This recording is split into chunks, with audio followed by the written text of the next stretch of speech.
Hey, welcome to Just Cook Something. In this video, we're going to be making artisan bread without a Dutch oven. Let's get started.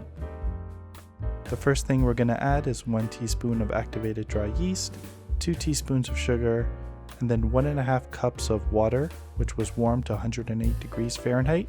We're just going to give it a quick mix for about 2 minutes until it's all nicely incorporated, and then we're going to wait 10 minutes until it's nice and frothy.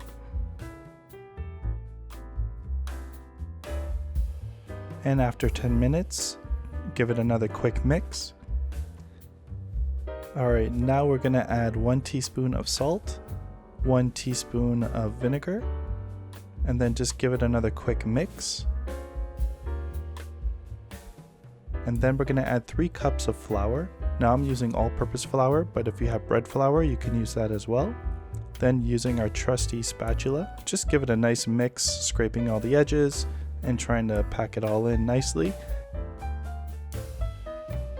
And then it should look something like this.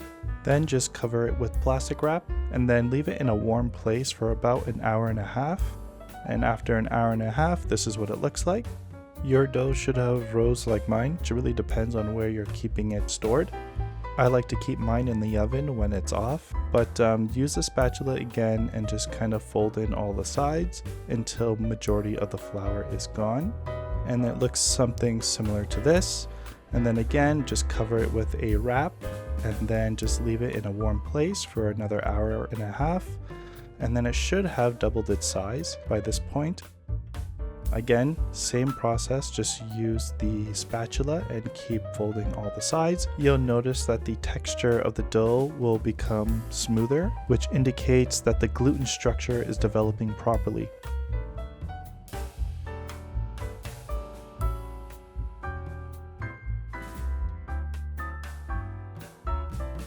Next, we're going to need our 10-inch cast iron skillet. Now, this is what I'm using. If you don't have a cast iron skillet, you could use just a regular baking pan, but I find this is the best thing to use. The next thing we're going to need is a bowl. Now, the bowl I have is some cheap one that's not oven safe. So I'm just going to place the bowl into the cast iron skillet and use this tin foil and wrap it around the bowl because it's just a lot safer. I don't want my bowl melting on my nice artisan bread, but we're just going to use the tin foil to shape this nice looking hat. And don't worry, you don't have to wear it. It's really just there to cover the dough. It's not going to create steam by any means. It's just there to protect it during the baking process, preventing the bread from burning.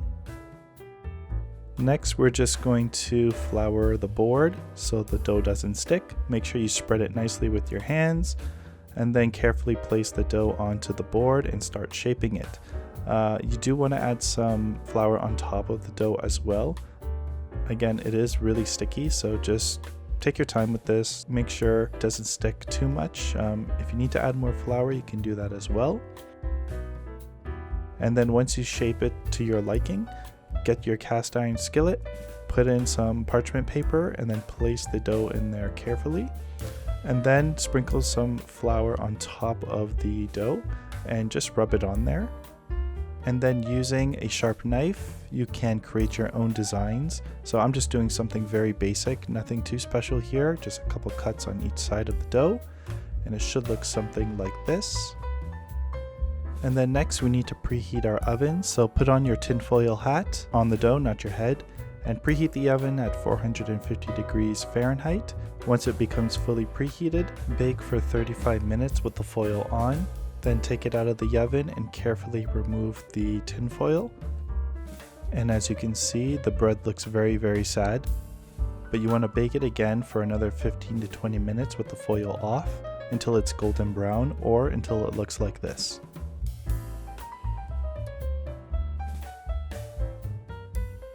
Make sure you carefully remove it from the hot skillet and let it cool off for at least an hour. But usually I don't wait that long because it's so irresistible. Look how beautiful it looks. I usually wait at least 20 minutes and then I cut it, but you should definitely wait an hour.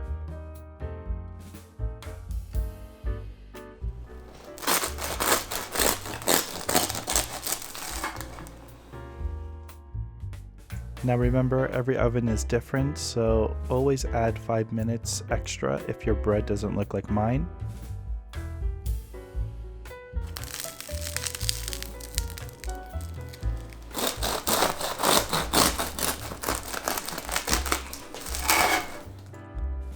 Okay, now I'm just showing off. In any case, if your bread doesn't turn out like mine or doesn't have the texture, feel free to leave a comment. I'm always checking them and always trying to respond when I can. I really enjoy making these videos and I really appreciate everyone's comments and support on the channel.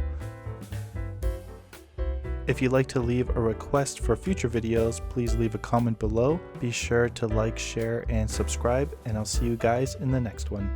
Take care.